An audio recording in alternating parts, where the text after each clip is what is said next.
आज करेंगे हम उन्ना डिस्ट्रिक्ट। जो उन्ना है इसका पुराना नाम क्या था?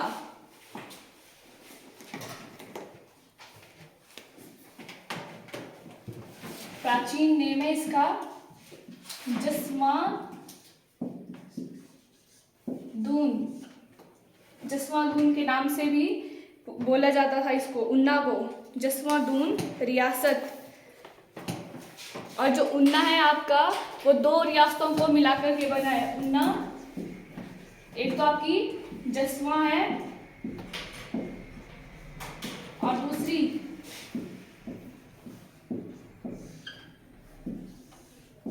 कुटलैहर।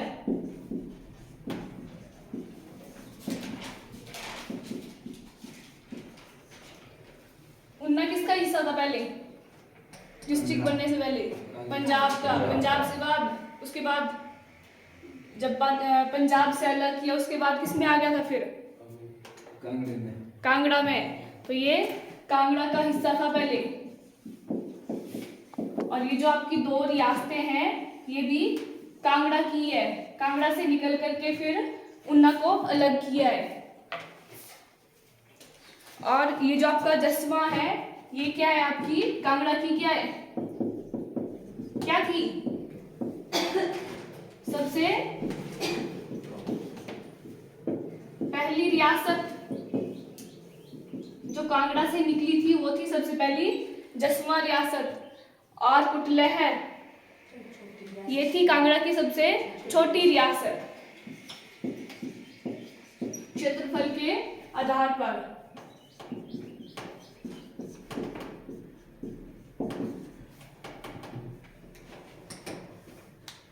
सबसे पहले करते हैं हम जसवां रियासत के बारे में।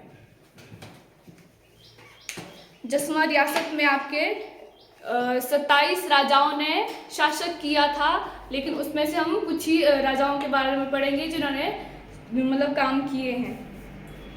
सबसे पहले तो ये थे जसवां की स्थापना किसने की थी? पूरब चंद ने। कब?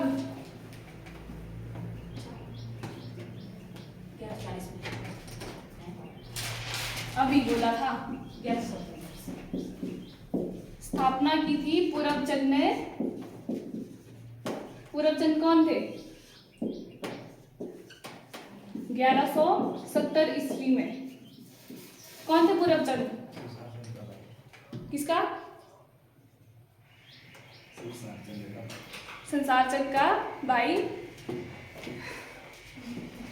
कटोच वंश के शासक थे ये।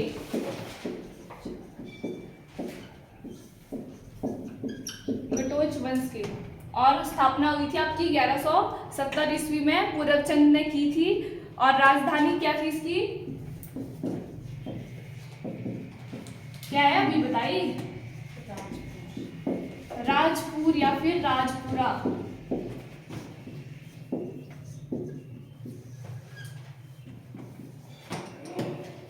लिखेंगे राजा के बारे में। सबसे पहले आएंगे राजा गोविंद चंद।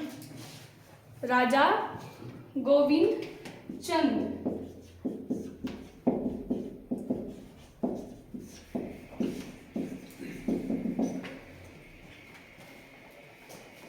इनके समकालीन थे अकबर।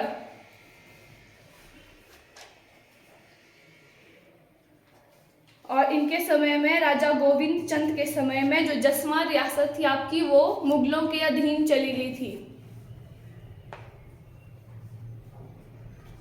उसके बाद आते हैं राजा उमेद चंद।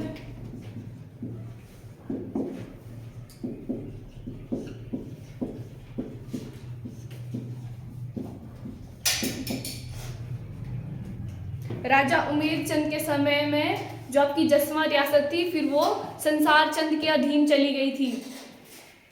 और फिर 1804 ईस्वी में उमेद चंद ने गोरखाओं का साथ दिया था और जो संसार चंद के विरोध में उन्होंने लड़ाई की थी। उनके विरुद्ध जाकर के संसार चंद से लड़ाई की थी।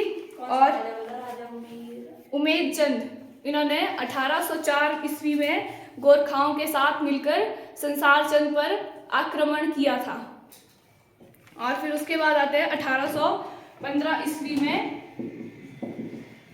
1815 ईस्वी में जो पंजाब के राजा रणजीत सिंह थे, उन्होंने सभी पहाड़ी रियासतों के जो राजा थे उनको बुलाया था, लेकिन उसमें आपके जसवां रियासत और नूरपुर के जो राजा थे वो शामिल नहीं हुए थे। तो उसकी वजह से उन्होंने उन पर भारी जुर्माना मतलब भारी कर लिया था, जो कि वो नहीं दे सकते थे। फिर उन्होंने वो कर नहीं दिया तो उनको फिर वो जो जसवां रियासत थी वो फिर मतलब राजा जो रणजीत सिंह थे उनको देनी पड़ी थी। फिर वो जो आपकी जसवां रियासत है 1815 ईस्वी में किसके अधीन चली गई थी? राजा रणजीत सिंह सिखों के अधीन में चली गई थी। फिर उसके बाद आते हैं 1848 में होता है आपका सिखों और अंग्रेजों के बीच युद्ध। सिखों और अंग्रेजों के बीच युद्ध, उसमें जो आपके उमेद सिंह थे वो महाराणा रणजीत सिंह का साथ देते हैं। और फिर उसके बाद जो महाराणा रणजीत सिंह का साथ देंगे तो उसके बाद फिर वो पकड़े जाते हैं अंग्रेजों के द्वारा, मुगलों के द्वारा, और फिर उनको लेके जाया जाता है अल्मोड़ा जेल में। उमेद सिंह और जय सिंह उसके पुत्र, वो दोनों पकड़े जाते हैं अंग्रेजों के द्वारा और उनको अल्मोड़ा की जेल में बंद कर दिया जाता है और वहीं उनकी मृत्यु भी हो जाती है। उसके बाद आते हैं रणसिंह। राजा रणसिंह वो है आपके राजा उमेद चंद के पोते।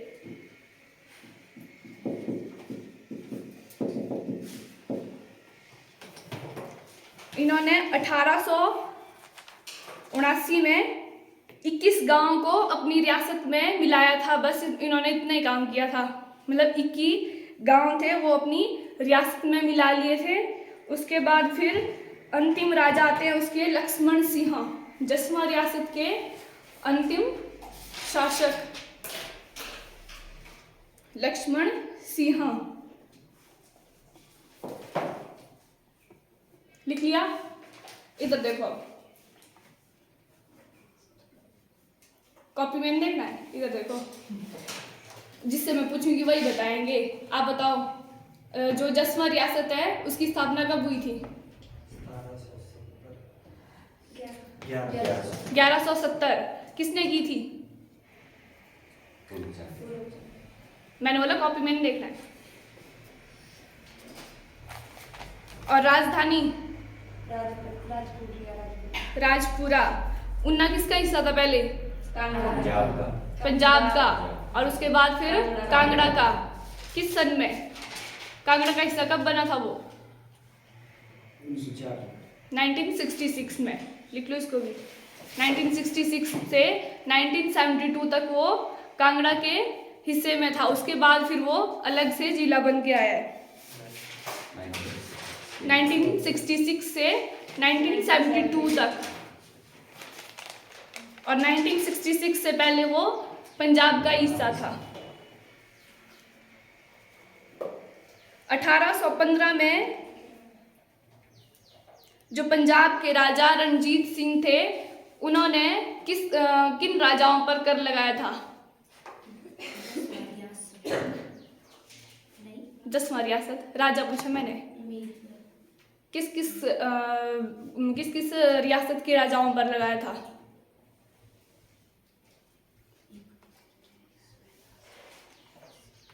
जसवां और नूरपुर के राजाओं पर। और आपकी जो जसवां रियासत है वो सिखों के अधीन कब हुई थी? 1815 में। 1848 में तो वो अंग्रेजों के अधीन हो गई थी। फिर ये जो आपने लिखा है ना, पंजाब के राजा रणजीत सिंह ने पहाड़ी रियासतों के राजाओं को बुलाया था, वो जगह थी सियालकोट। लिख लेना वहाँ, सियालकोट।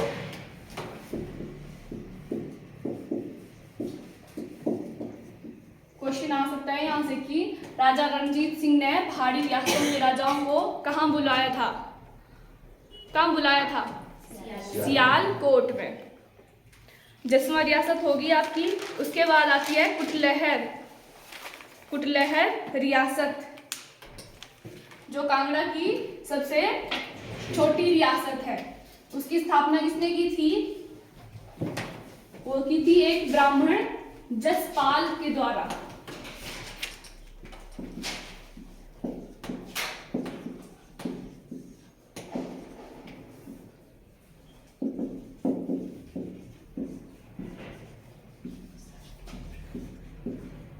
जसपाल, ये जो जसपाल है ये पहले ब्राह्मण थे और फिर उन्होंने अपनी जो जाति है वो चेंज करके ब्राह्मण से राजपूत बन गए थे। और उसका जो कुटलहर है इसका पुराना नाम है चौकी कुटलहर।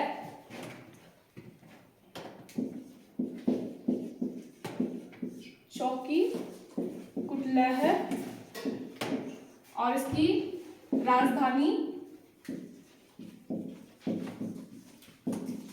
कोट कुटलहर।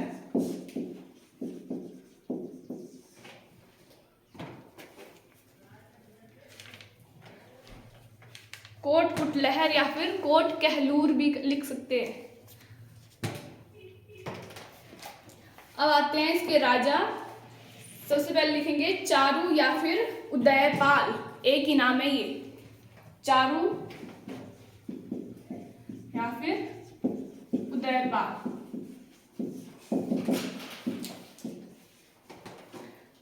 इन्होंने भाजी रियासत की नींव रखी थी। भाजी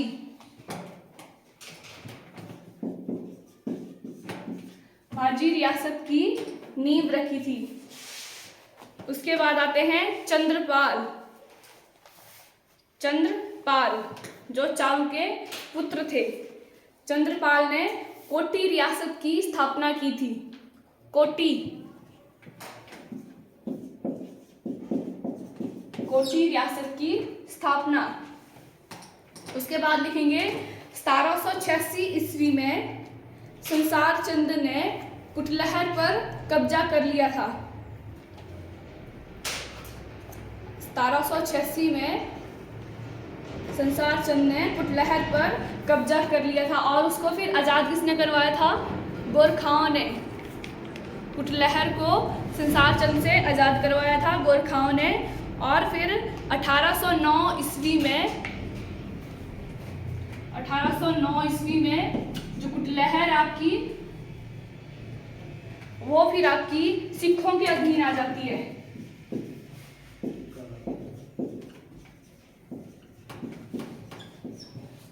1809 में।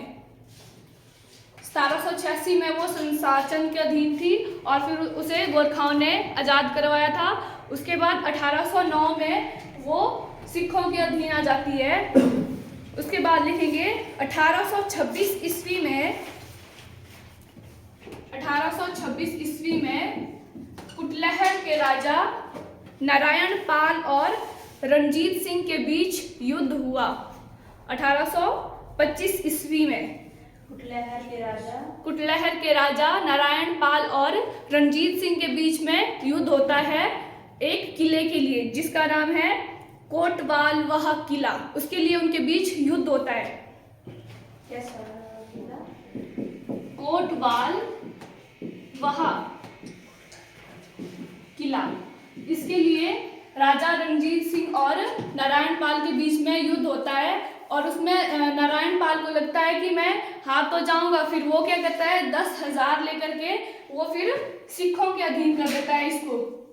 10,000 में वो जो आपकी कोटवाल वहा किला है वो सिखों के अधीन कर देता है। उसके बाद आते हैं आपके नारायण पाल। उन्होंने सोचा कि मैं जीतूंगा तो इनसे नहीं, मतलब मैं हार जाऊंगा। फिर उसने क्या सोचा कि उसने फिर पहले ही उनसे पैसे ले लिए और वो जो कोटवाल वहा किला था उसको सिखों के अधीन कर दिया था। फिर उसके बाद आते हैं आपके अंतिम शासक। ये आपके इम्पोर्टेंट है। कुटलहर के अंतिम शासक वृजमोहन पाल।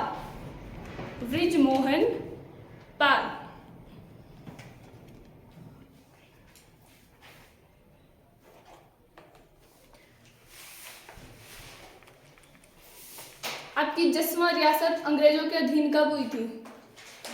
अंग्रेजों के हाँ 1848 में। 1809 में क्या हुआ था? और क्या हुआ था? सिखों के अधीन।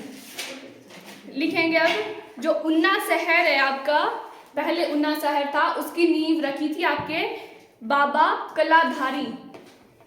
उन्ना शहर की नींव बाबा कलाधारी।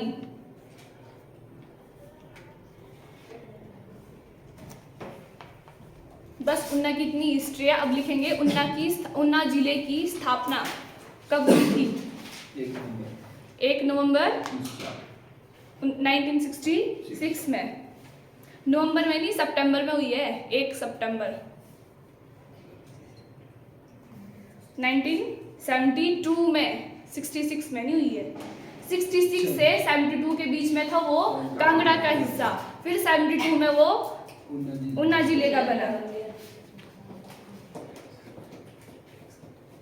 और 1966 से पहले वो पंजाब में था। 1966 से 72 तक वो कांगड़ा का हिस्सा रहा और उसके बाद 1972 में जिला के रूप में बन गया था। उसके बाद लिखेंगे जो आपका उन्ना है उसकी तहसीलें। कितनी तहसीलें थी नहीं है? तहसीलें 5। आपकी तहसीलें भी 5 है, उपमंडल भी 5 है और विकास खंड भी 5 है। लेकिन आपका जो उप तहसीलें हैं वो है आपकी 7। तहसीलें 5 और तहसीलें, विकास खंड, उपमंडल, ये है आपके 5 और उप तहसील है आपकी 7।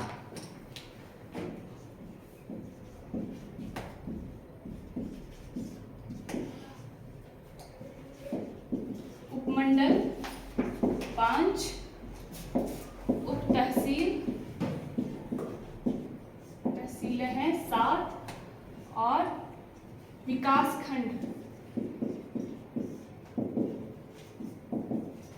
ये भी आपके 5।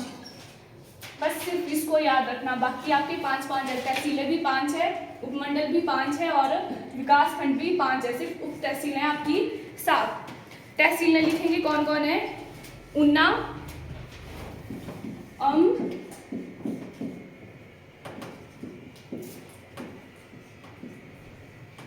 बंगाणा, हरोली और धुमारी। ये आपकी तहसीलें और उपमंडल में भी आपके यही है, उन्ना, बंगाणा, हरोली और लास्ट में है गगरेट। 4 आपके यही है, उन्ना, बंगाणा, हरोली और गगरेट है लास्ट में। 5वीं है आपकी गगरेट। उप तहसीलें लिखेंगे भरवाई, किसपुर,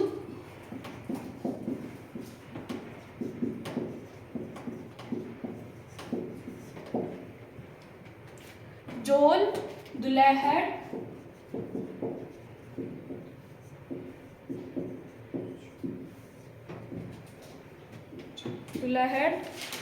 बीहस कला,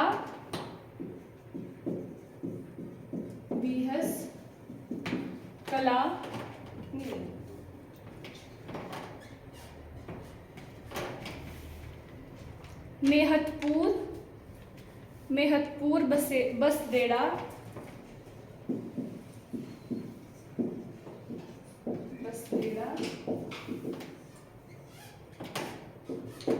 और लास्ट है गगरेट कलो।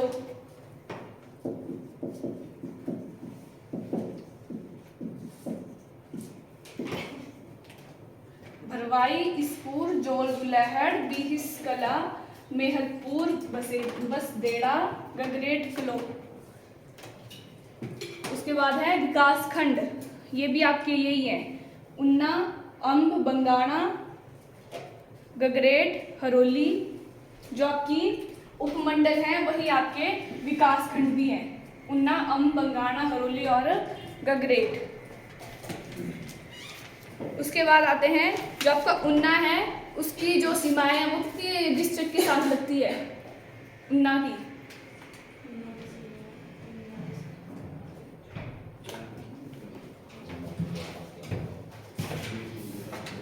ये उन्ना बिलासपुर और हमीरपुर के साथ। किसके साथ लगती है?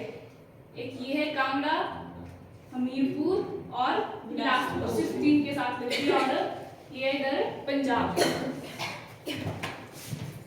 आपके ईस्ट में कौन है? उन्ना के ईस्ट में, पूरब में कांगड़ा,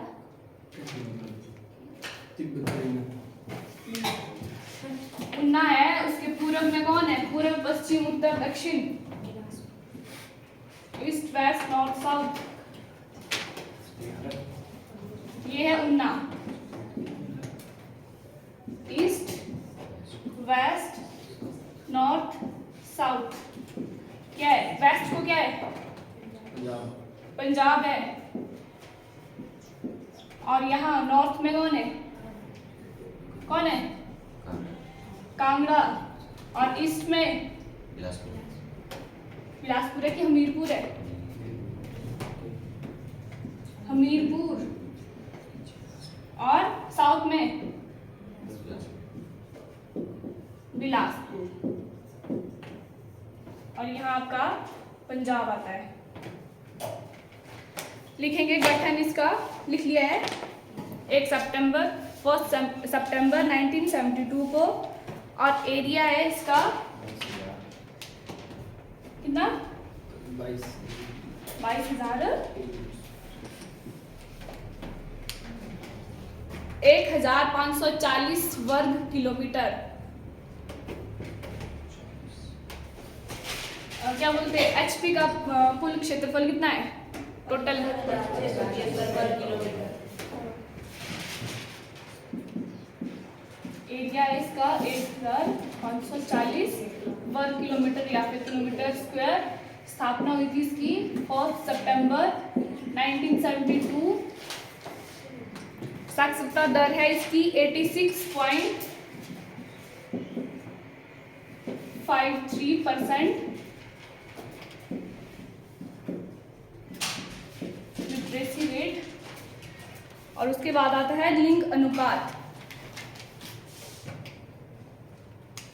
976।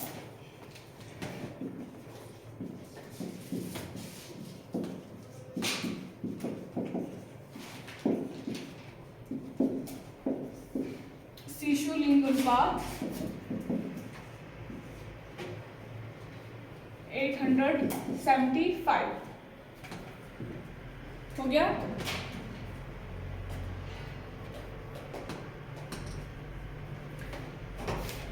अब आपका जो उन्ना है वो किस पर्वत श्रृंखला में पड़ता है? किस में पड़ता है? शिवालिक में। जो उन्ना है आपका वो पूरी तरह से सिर्फ और सिर्फ शिवालिक पर्वत श्रृंखला पर पड़ता है। लिखेंगे उन्ना पूर्ण रूप से किस पर पड़ता है? शिवालिक पर्वत श्रृंखला में।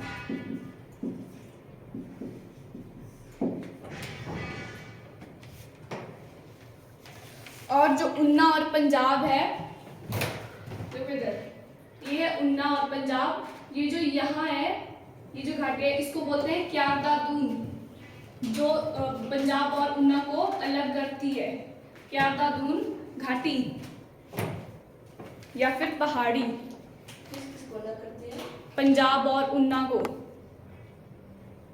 क्यारदा दून घाटी या फिर पहाड़ी। आपके उन्ना में कौन सी बोली बोली जाती है? पंजाबी बोलते हैं। और जो उनकी वहाँ की मुख्य जो भाषा है, कांगड़ी बोलते हैं वो उन्ना में। जो प्रमुख बोली है कांगड़ी, पंजाबी भी बोलते हैं लेकिन जो उनकी प्रमुख बोली है वो है कांगड़ी। और उन्ना के जो बीचों बीच से आपकी एक नदी निकलती है, उसका नाम है स्वां नदी, जो उन्ना को 2 भागों में डिवाइड करती है। स्वां नदी, और उसको क्या बोला जाता है, और बोला जाता है कुछ, दुख या शोक है। शोक की या फिर दुख का दरिया। अब लिखेंगे कांगड़ा की, सॉरी, उन्ना की धार। उन्ना में आती है आपकी जसवा धार, जसवा धार, जिसको चिंतपूर्णी धार भी बोला जाता है, जसवा धार को।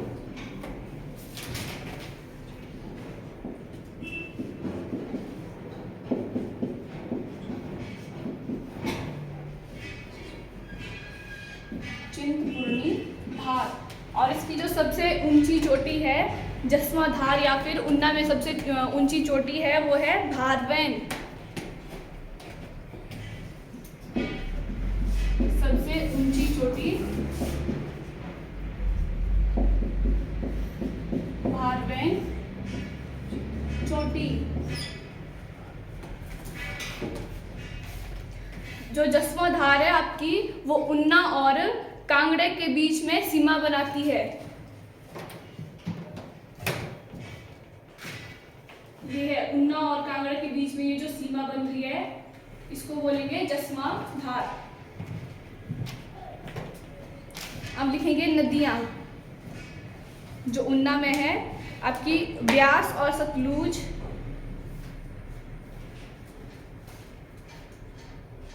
ब्यास और सतलुज, उसके बीच में बीचों बीच आपका उन्ना जिला बसा हुआ है। ठीक है, मतलब उन्ना है, ये है उन्ना, तो यहाँ आपकी ब्यास होगी और सतलुज, उसके बीचों बीच है आपका उन्ना जिला।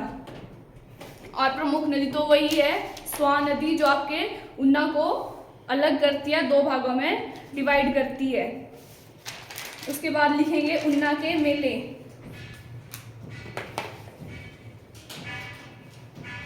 बाबा बड़भाग सिंह मेला। बाबा बड़भाग सिंह वो है आपका मैडी में,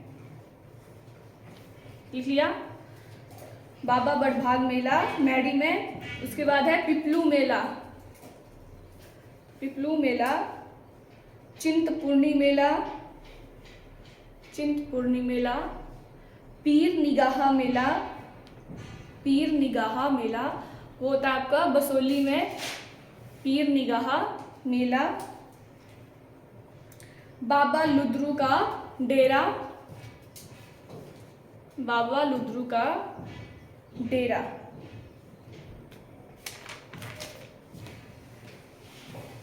ठीक है, बाकी कल करेंगे।